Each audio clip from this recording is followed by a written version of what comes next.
Holy Gospel according to St. Mark, the 12th chapter. Glory to you, O Lord.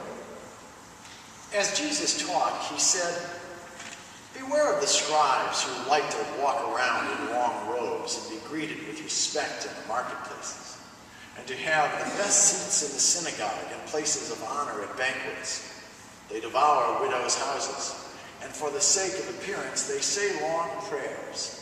They will receive the greater condemnation." Then Jesus sat down opposite the treasury and watched the crowd putting money into the treasury.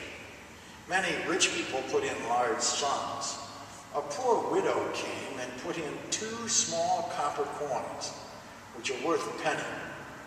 Then Jesus called his disciples and said to them, "Truly I tell you, this poor woman has put in more than all those who are contributing to the treasury.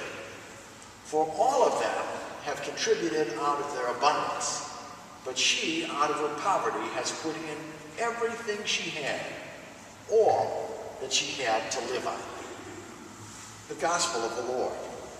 Praise to you, O Christ.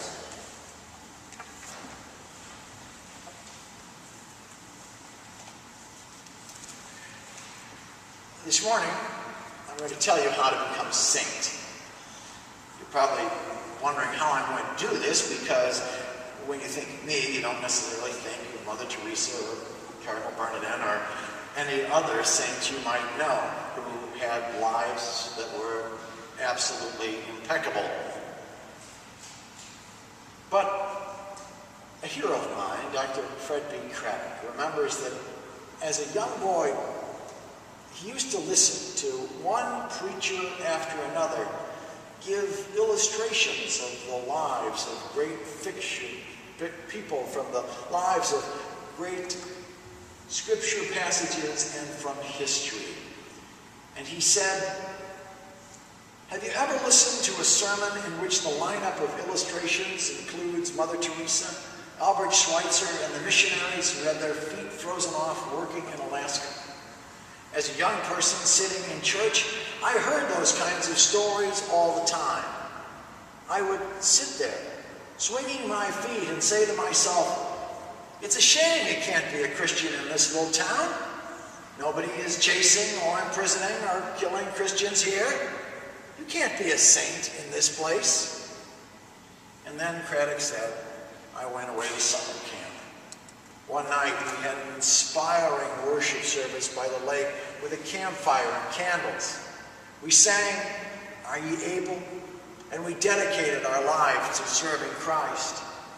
And that night," he said, "as I lay in my bunk, I said to God, 'I'm able. I will give my life.'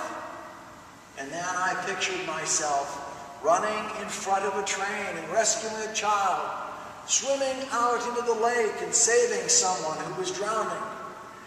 I pictured myself standing against a gray wall and a soldier saying, 'One last chance to deny Christ and live.'